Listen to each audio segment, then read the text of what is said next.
우리 성경 말씀 같이 보겠습니다. 하나님께서 우리에게 주시는 성경 말씀은 신약 성경 마태복음 1장 17절부터 25절까지 말씀입니다.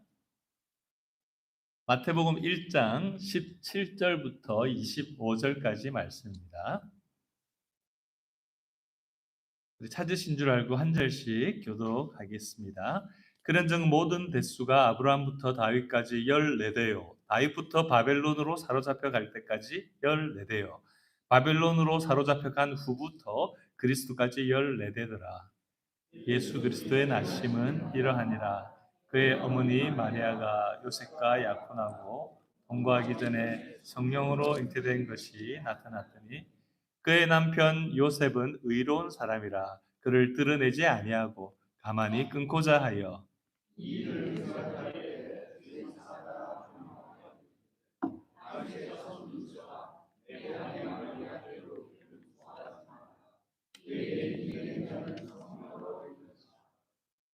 아들을 낳으리니 이름을 예수라 하라. 이는 그가 자기 백성을 그들의 죄에서 구원할 자이심이라 하니라.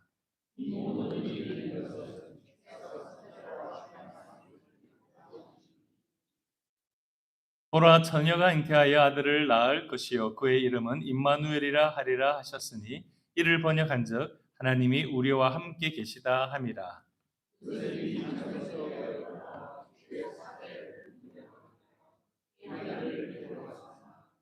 같이 읽겠습니다. 아들을 낳기까지 동침하지 아니하더니 나음의 이름을 예수라 하니라. 아멘.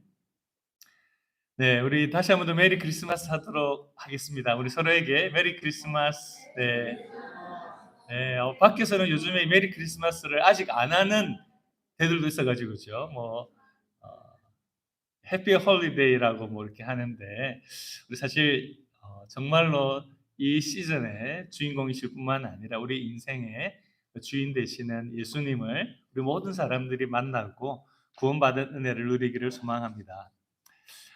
여러분, 제가 이제 북한 선교를 한다는 걸 알고 계실 텐데요. 이제 북한은 가지 않으면서 북한 선교를 아직 하고 있습니다. 예. 북한에 가시는 우리 사역자들과 또 북한 주변에 있는 선교단체들, 여러 사역들 많이 연결되어서 계속 우리 기도하고 다양한 사역들을 협력하고 있는데요. 여러분, 북한에는 크리스마스가 있을까요? 없을까요? 네? 네, 정말 헷갈리네요. 그죠? 답이 벌써 헷갈립니다. 네, 있기도 하고 없기도 하다. 이렇게 이야기를 합니다. 공식적으로는 크리스마스가 없습니다. 당연하죠. 크리스마스를 정말 뭐라고 할까요? 지키고 이러는 것을 금지했죠. 예전에 일본에서 조총련 우리 제일교포들이 북한으로 많은 사람들이 가게 된 적이 있는데 간지 얼마 안 돼가지고 이 크리스마스를 이렇게 축하하고 이러다가 온 가족이 순식간에 사라진 그 이야기를 북한에서 오신 분들이 하는 것을 들었습니다. 예전에 밖에서처럼 일본에서처럼 했는데 허용이 안 되는 거죠. 그러면서 이제 그런 이야기를 했습니다. 탈북자들이 와서 예수님을 믿게 되는 과정에 북한에서 왜 이렇게 기독교가 가짜라고 하는데 왜 가짜면은 그냥 내버려 두면 되는데 왜 그거를 굳이 이렇게 막고 이렇게 할까? 그러면서 더 궁금해지게 되고 이 복음의 놀라운 비밀을 알게 되면서 이런 부분들에 대한 참 안타까움들을 더 많이 가지게 되었다라는 이야기를 들었습니다.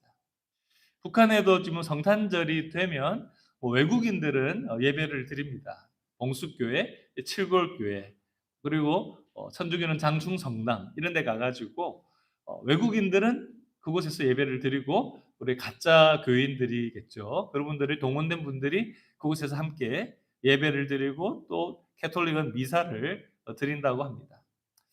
그런데 대부분의 북한 주민들은 성탄절이 뭔지도 모르죠. 크리스마스가 뭔지도 모릅니다. 그런데 요즘 북한도 외부 유행이 들어가서 이 성탄절 즈음에는 빨간 옷도 입기도 하고 그리고 백화점, 평양에 있는 백화점들에는 성탄 트리를 장식해 놓기도 한다고 합니다.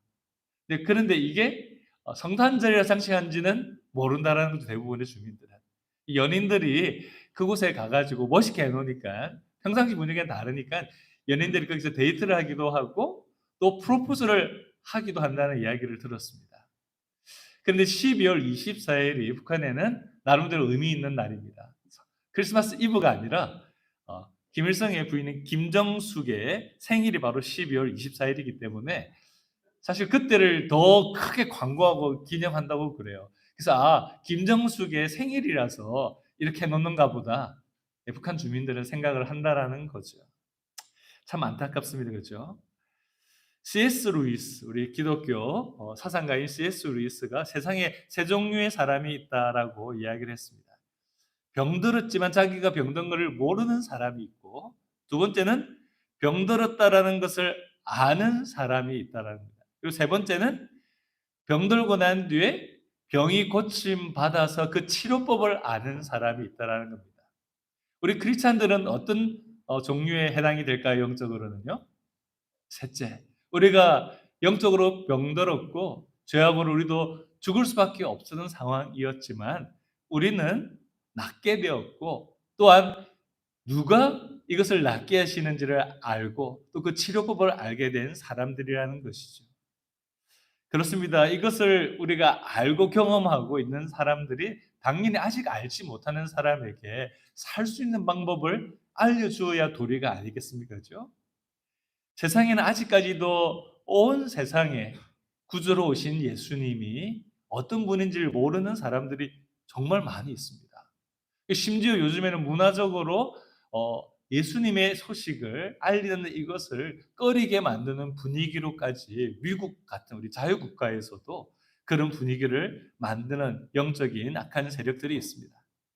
사실 죄악으로 망가져가는 세상, 정말 죽어가는 우리들을 구원하기 위해 땅에 오신 예수님의 그 사랑을 경험한 우리들이 계속해서 우리가 이 복된 소식을 알려야 될 줄 믿습니다. 그래서 우리가 밖에 우리가 나갔을 때 적어도 우리 성탄절 앞뒤로 올해 가기까지는 우리가 메리 크리스마스라고 주위 분들 만날 때도 인사를 하시고 그리고 예수님의 이름으로 축복하고 God bless you도 하시고 어, 그렇게 우리가 주님의 복된 탄생과 그리고 그 은혜들을 작게지만 나눌 수 있는 그런 삶을 살아가기를 원합니다.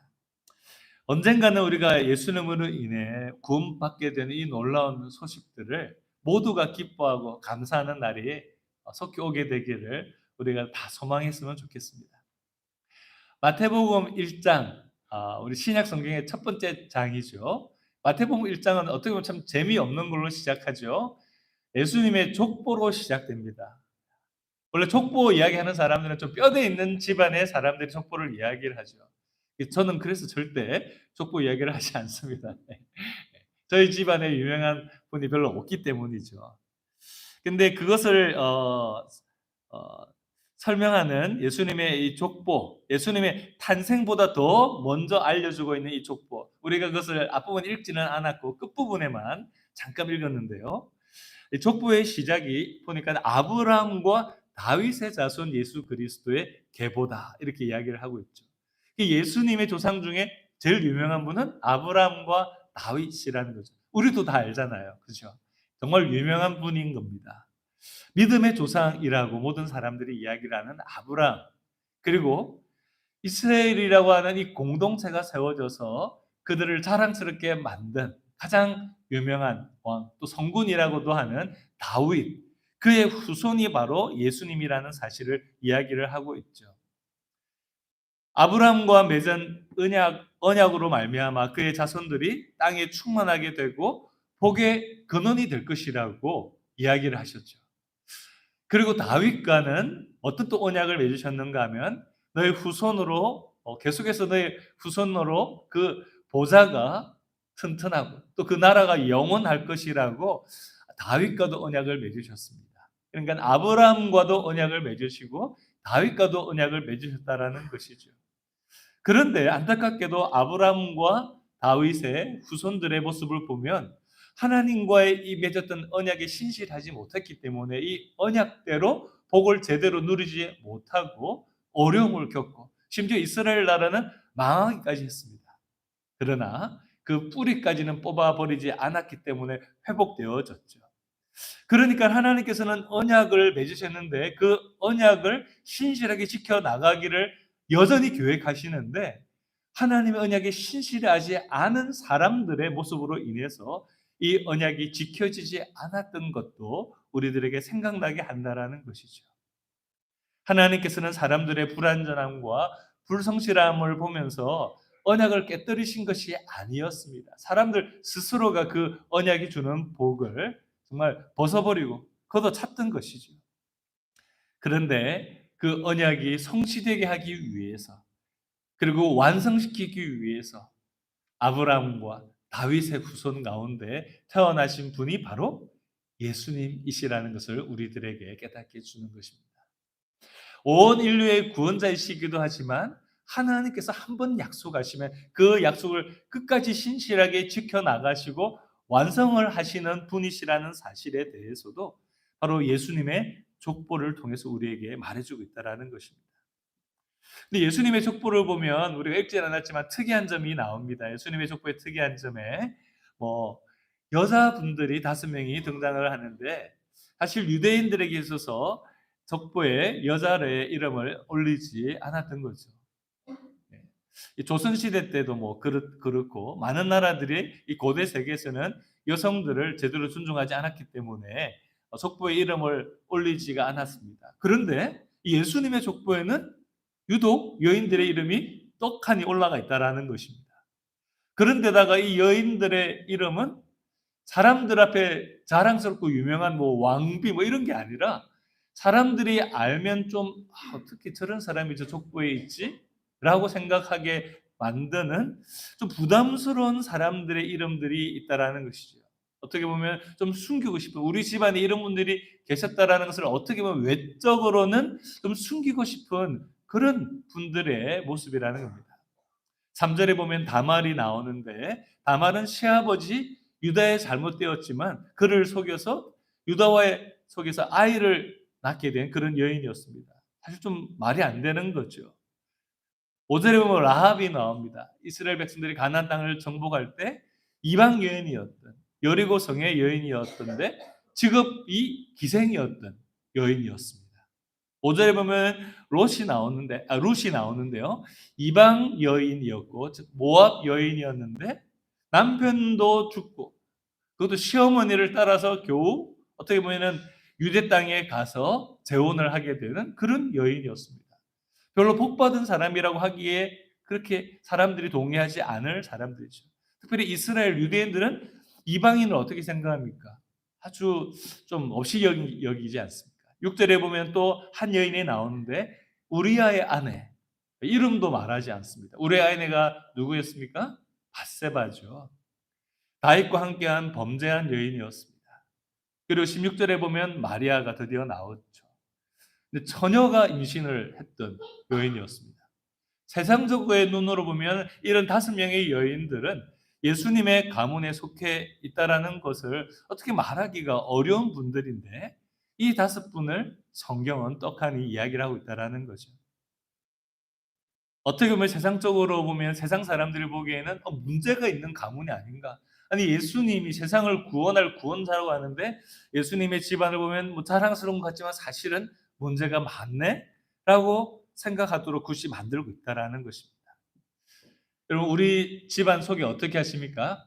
네, 보면은 왕년에는 하면서 왕년에 이야기하시는 분들이 있죠. 우리 이민 오셨을 때 이민 오기 전에 내가 한국에서 왕년에는 어떻게 했다. 뭐 이런 이야기를 하시는 분들을 종종 듣습니다.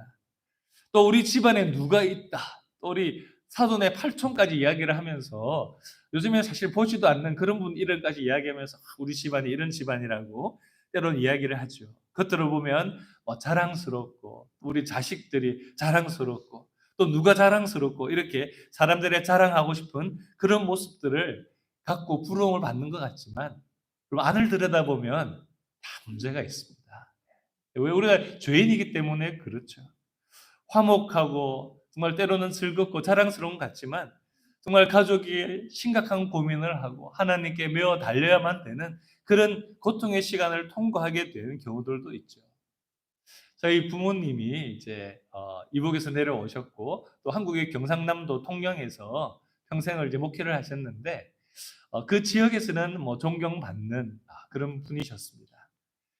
그래서 정말 많은 동네 사람들도 심지어 무당인 여인이 여성이 있었는데 그분도 막 인사를 막 깍듯이 하고 교회를 다니건 다니지 않건 그렇게 다 존경하는 분이셨지만 사실 저희 집에도 먼저 이제 부모님보다 먼저 세상을 떠난 그 작은 형님, 오남매인데 가장 중간에 작은 형님이 있었습니다. 오랜 시간 청년 때부터 신앙의 방황을 계속했고 그리고 알코올 중독, 또 도박 중독까지 앓게 되면서 정말 본인도 힘들게 살았고 뭐 직장도 잃어버리게 되고 그리고 그 과정 속에서 부모님이 그렇게 기도했지만 정말 부모님도 많이 속상해하면서 계속해서 목회를 감당했던 또 저도 속상했던 기억이 있습니다. 그런데 불의의 사고로 사실 세상을 먼저 일찍 떠났습니다. 미국의 존경받는 목사님 중에 한 분인 릭 워렌 목사님. 얼마나 신실합니까? 가장 대형 교회를 목회를 했지만 그 아들은 오랫동안 우울증을 앓다가 결국은 치료도 받고 잘 지내는 것 같았지만 스스로 생을 마감하고 말았죠. 정말 가슴 아픈 일이 있습니다. 다 숨기고 싶죠. 우울증을 안고 또 말 못할 여러 가지 상황들, 문제들이 있으면 다 쉬쉬하잖아요. 그죠? 그런데 하나님은 어떤 분이실까요? 우리가 정말 볼 때는 우리는 참 부족한 것 투성이지만 하나님을 우리가 생각하면 부족함이 없으신 분이시잖아요. 우리가 있어야만 하나님이 온전하신 분이 아니라 우리가 없어도 이미 완전하신 분이시고 세상을 창조하셨고 또 인간들을 하나님의 형상대로 창조하신 사랑과 은혜가 너무나 풍성하신 분이십니다. 그런데 인간의 불순종으로 인해서 이 세상이 망가지게 되고 하나님의 마음도 아프게 만들었다라는 거죠. 그런데 온전하신 하나님께서는 이렇게 망가진 세상, 망가진 사람들, 우리들을 보고 그냥 내버려 두신 거, 또 쉬쉬하고 그냥 내버려 둔 채로 그냥 지낸 것이 아니라 도리어 우리를 살리기 위해서 이 땅에 바로 많은 선지자들을 보내셨을 뿐만 아니라 하나님의 독생자 예수 그리스도, 그 신비 가운데 계신 성자 예수님을 이 땅에 우리를 구원하기 위해 보내셨다라는 것입니다. 근데 예수님을 이 땅에 보내실 때 정말 화려하게 보내신 것이 아니었습니다. 이렇게 문제투성이고 어려움도 있고 심지어 예수님이 태어나실 때 오늘 본문에 우리가 읽었던 건 아니지만 정말 말구유에서 동물 구유에서 나왔잖아요. 동물 밥통 위에. 예? 동물들의 밥통에 그냥 여관도 없어가지고 호텔도 없어서 그곳에서 태어나셨다. 정말 정말 죄와 실수, 실패로 가득한 집안에 태어나실 뿐만 아니라 예수님이 태어나신 그 모든 과정은 결코 사람들이 하고 싶은 그런 과정이 아니었다라는 것입니다. 그럼 이것은 무엇을 의미하는 것일까요? 하나님께서는 우리를 향한 하나님의 놀라운 구원의 계획을 이루어 가실 때 사실 우리의 죄나 우리의 실패나 우리의 단점이나 우리의 여러 가지 문제들은 하나님의 구원에는 걸림돌이 되지 않는다라는 것입니다. 그러면 믿으십니까? 우리의 잘못, 우리의 실수, 우리의 문제투성이의 삶이 하나님이 구원을 하시는 데는 문제가 되지 않는다라는 거죠. 도리어 그것 때문에 우리를 구원하시고자 하고 바로 예수님을 이 땅에 보내셨다라는 것입니다.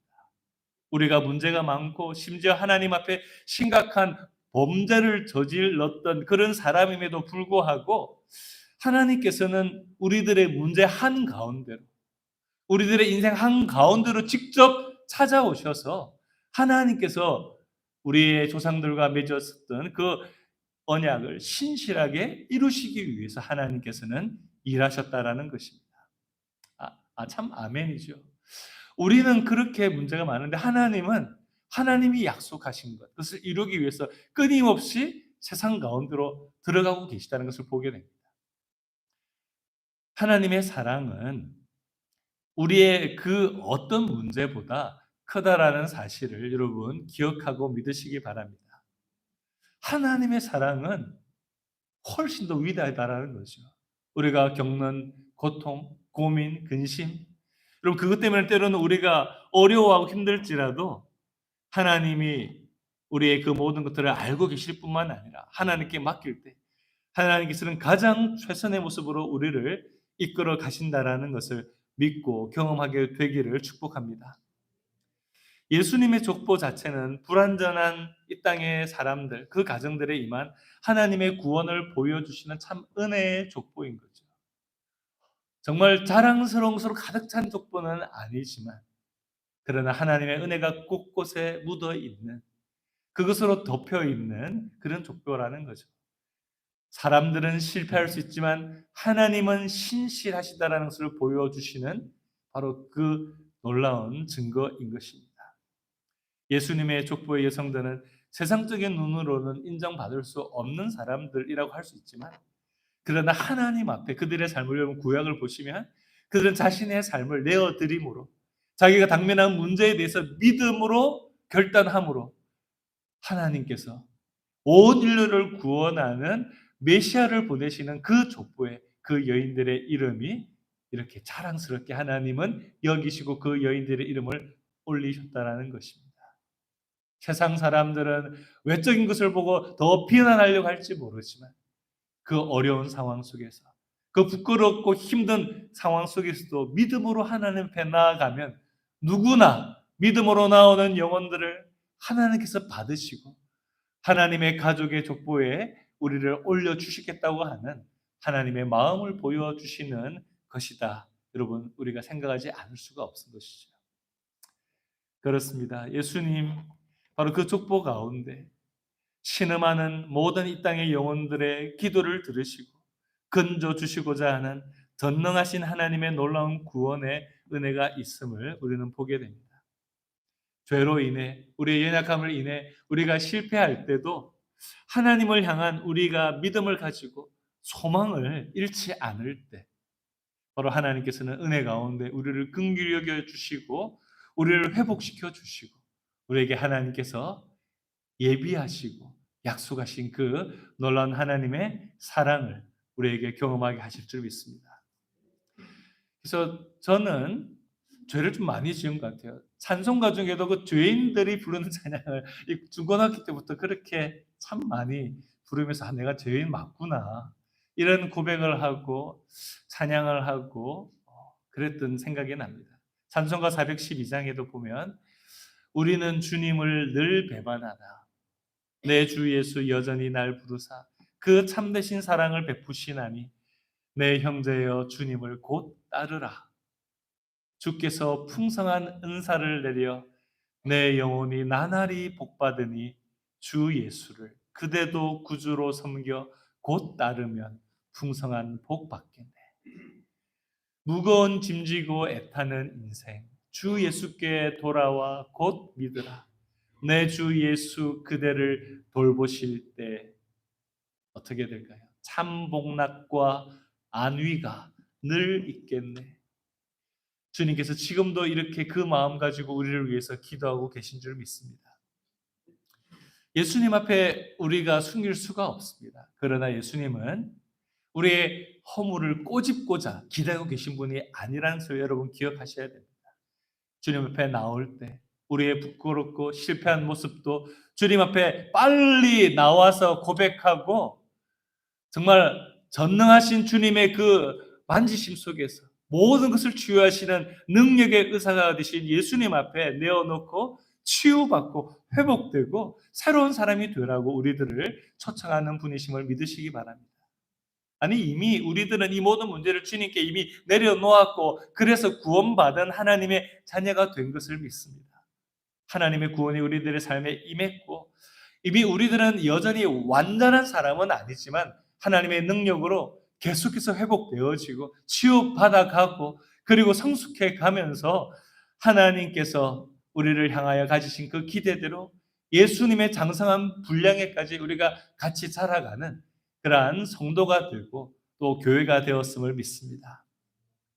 바로 교회는 바로 그래서 우리가 서로를 바라보면서 이러한 예수님의 은혜 가운데 정말 함께 치유받고 회복되고 성장해가는 과정 속에 있는 것을 기억해야 됩니다. 어느 누구도 완벽한 사람이 아니라는 것을 우리가 반드시 기억해야 됩니다. 잘못이 드러났을 때, 문제가 드러났을 때 어떻게 될까요? 네가 어떻게 그럴 수... 예, 그런 마음을 가지는 것은 아니죠, 그죠? 원래 우리는 그럴 수밖에 없는데 하나님의 은혜로 안 그랬던 것뿐인 거죠. 그러나 우리가 자칫 정말 선줄 생각하거나 교만하게 되면 넘어질 수도 있고, 또 유혹의 여러 가지 부분들에 우리가 또 낙망하고 넘어지게 되는 경우들이 있다라는 것입니다. 우리가 그럴 때마다 주님 앞에 내어 맡기면서 기도해야 되는 것이죠. 우리의 모든 문제를 이미 아시는 주님 앞에 함께 기도하고 함께 고침받기를 위해서 기도하는 가운데 주님께서 우리들을 주님 은혜 가운데 계속해서 빚어가시는 그런 놀라운 신앙의 바로 복된 시간이 될 줄 믿습니다. 예수님의 족보 중에 그 마지막이라고 하는 이 요셉과 마리아의 이야기는 사실 이 기적과 은혜의 이 정점이라고 할 수 있죠. 요셉과 정혼한 마리아가 친척 엘리사벳의 집에 갔었다는 것을 누가복음에서는 이야기하고 있습니다. 근데 3달 뒤에 요셉과 정혼했던, 법적으로는 결혼한 것과 마찬가지인 이 마리아가 임신했다는 것을 듣게 되죠. 아마 마리아가 하나님의 계시에 대해서 솔직하게 말을 했을지도 모릅니다. 근데 성경에서는 했다 안 했다 그것까지는 정확히 이야기하지는 않죠. 그러나 했어도 요셉 입장에서는 자신과 정혼하고 1년 뒤에 결혼식을 올리기 전에 이 아내가 된, 사람들이 이미 아내라고 여기고 있는 이 마리아가 임신했다는 사실을 정말 받아들이기 쉽지 않았습니다. 왜냐하면 이전에, 인류 역사 이전에 처녀가 임신을 했던 적은, 처녀가 혼자 임신했던 적은 없었기 때문인 것입니다. 누구의 아이일까? 이런 생각을 하지 않았을까요? 내 아이 아닌 것은 확실한데, 로마의 군인한테 혹시, 아니면 강도에게 돌아오는 과정 속에서 험한 일을 당한 건 아닐까? 아니면 또 다른 과정에 변심이 생겨서 혹시 누군가의 아이가 생긴 건 아닐까? 이렇게 생각하는 게 당연히 합리적 의심이겠죠. 합리적, 이런 말 너무 많이 쓰는 것도 별로 안 좋은 것 같아요. 합리적 의심이 맞죠. 왜? 자기 아이는 아니니까요. 그러나 유대 땅에 당시에 정말 식민지로 있었기 때문에 로마 군대가 주둔하면서 이런 일들이 그냥 생겼다라는 것을 우리가 압니다. 전쟁통에 이런 일이 많이 생기죠. 여인들과 아이들이 가장 큰 고통을 겪게 되죠. 지금도 마찬가지입니다. 지금은 전쟁통에 이런 일들이 일어나는 것을 우리는 듣게 됩니다.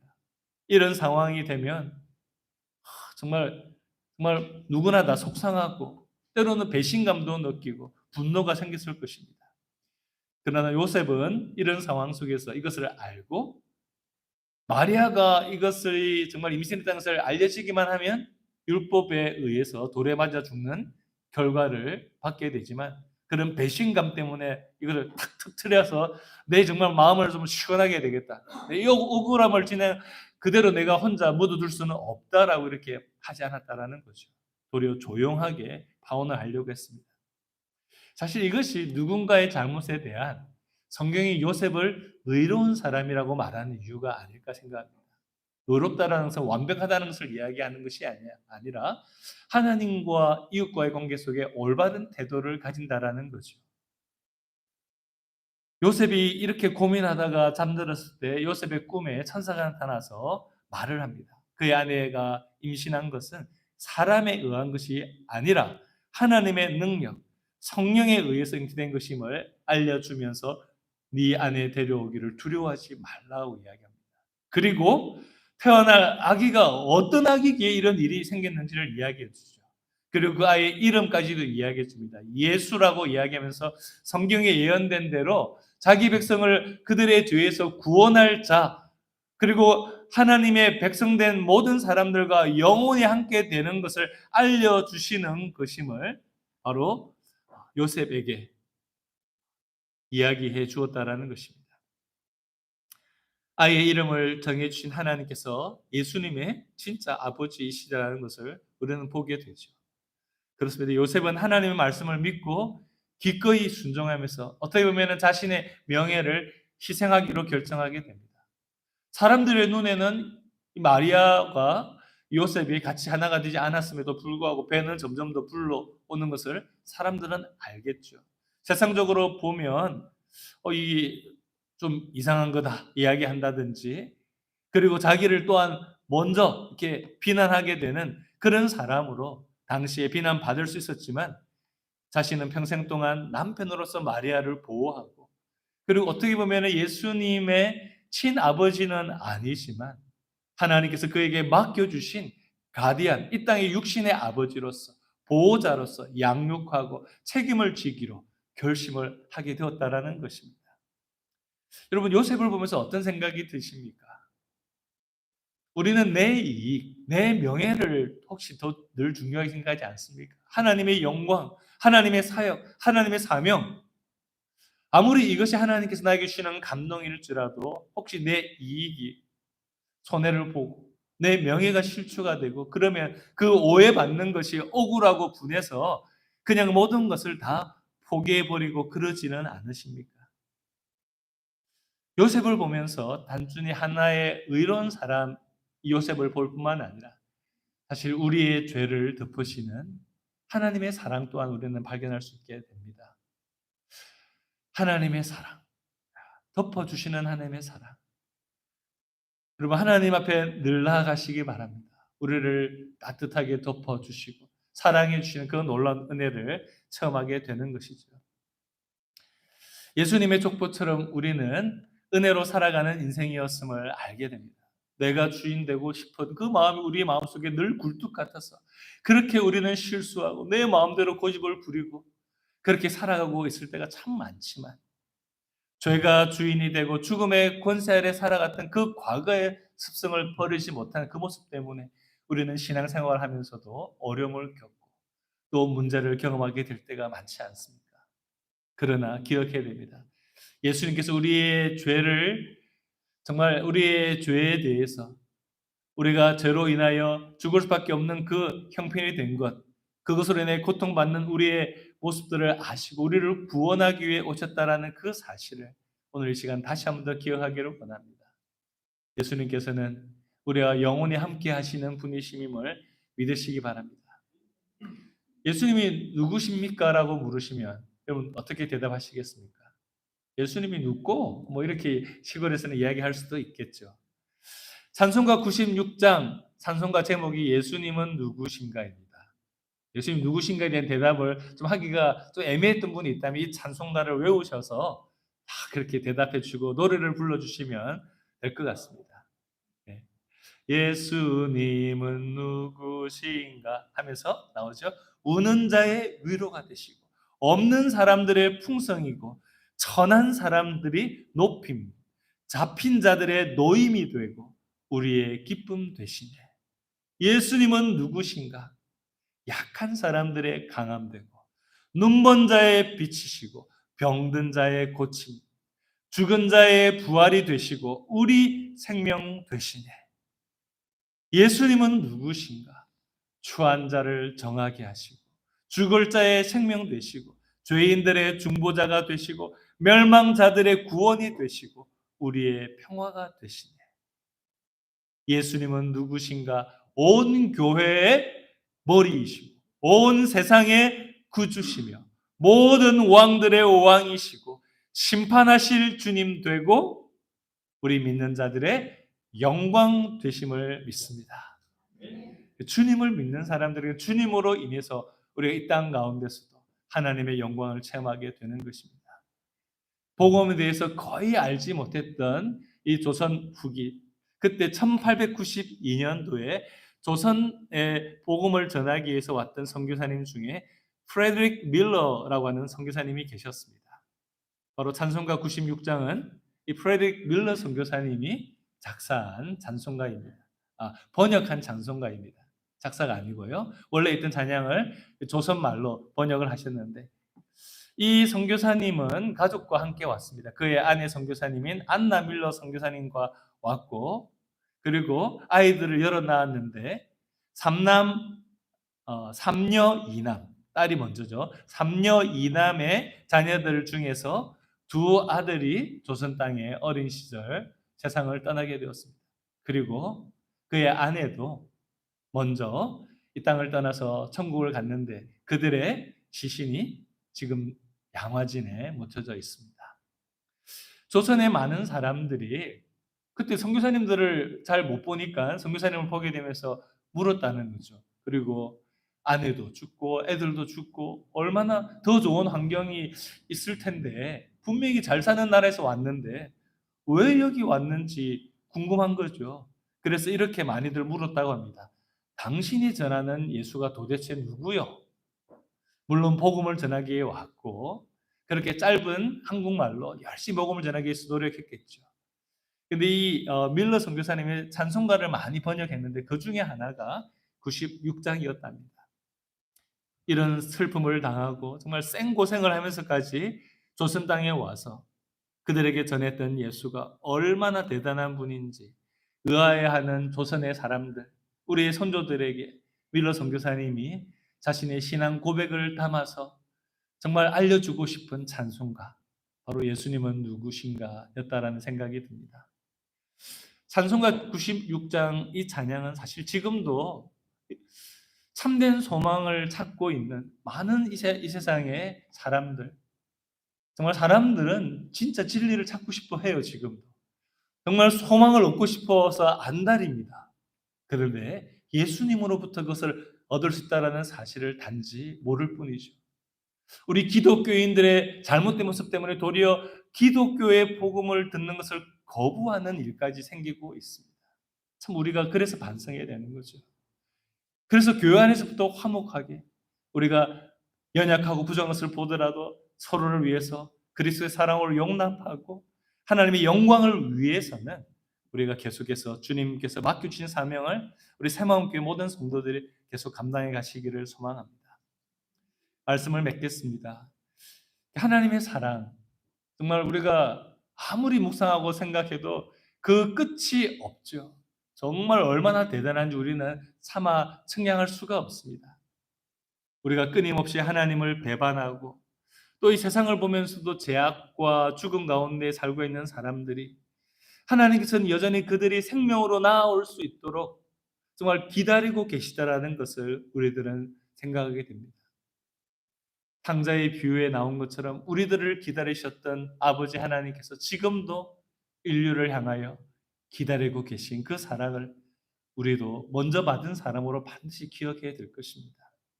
때론 이 복음을 알지 못해서 예수님을 잘 알지 못해서 우리를 향해서 욕을 하고 비난하는 사람들을 향해서 똑같이 대하는 것이 아니라 하나님이 우리를 대해 주신 것처럼 아직까지 알지 못해서 그렇지, 몰라서 그렇지 이러면서 이 세상의 모든 사람들이 자기 죄를 고집하다가 멸망으로 끝나지 않도록 우리는 예수님을 믿고 구원받은 사람으로서 그들을 향해서 기도하고 그리고 하나님의 은혜를 나누는 사람들이 되기를 소망합니다.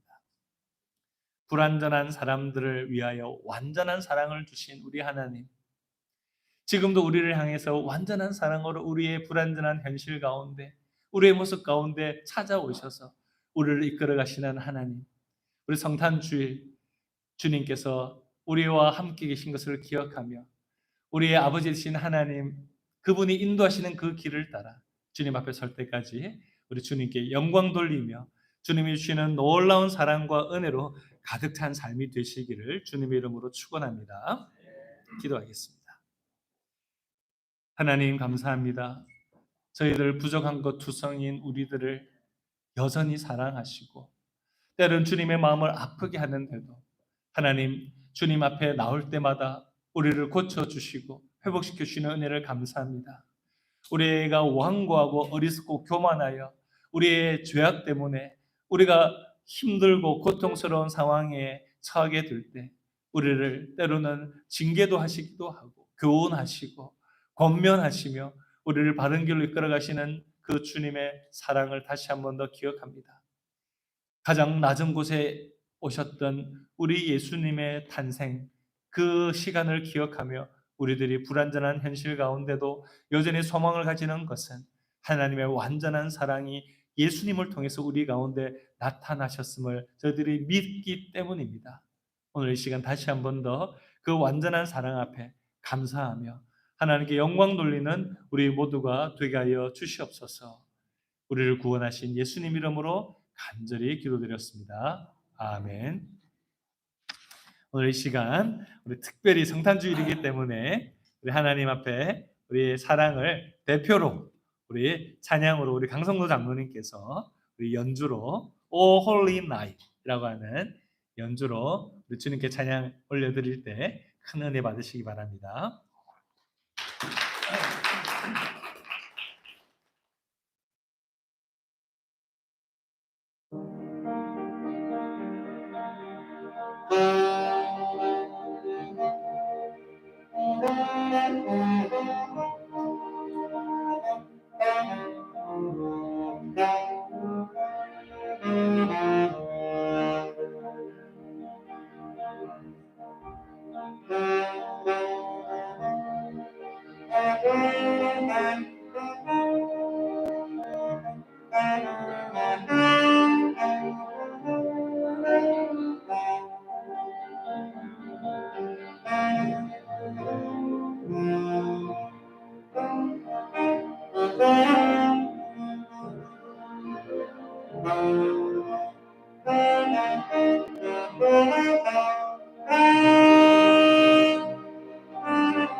귀한 우리 연주 찬양 감사합니다. 주님께서 탄생하신 우리 그날의 감동과 감격을 우리 같이 찬양을 통해서 느낀 줄 믿습니다. 기도하겠습니다. 이제는 우리를 구원하기 위하여 이 땅에 오셨던 예수 그리스도의 놀라운 구원의 은혜와 하나님 아버지의 독생자 예수 그리스도를 아낌없이 우리들에게 보내주신 그 한량없는 은혜와 성령 하나님께서 지금도 우리와 함께 하시며 우리의 마음 속에서 우리에게 말씀하시고 위로하시고 교훈하시며 그리고 주님을 의지할 때마다 힘주시니 오늘 주님 앞에 나와 성탄주일 예배를 드리며 우리를 향한 부족한 우리를 향한 완전한 사랑을 베풀어 주시는 하나님 앞에 감사하며 주님께 영광 돌리기를 소원하며 주님 말씀 가운데 순종하며 살기로 결심하고 돌아가는 사랑하는 우리 성도들 머리머리 위와 가정들과 교회 위에 영원토록 함께 계실지어다. 아멘. 하나님 그리스도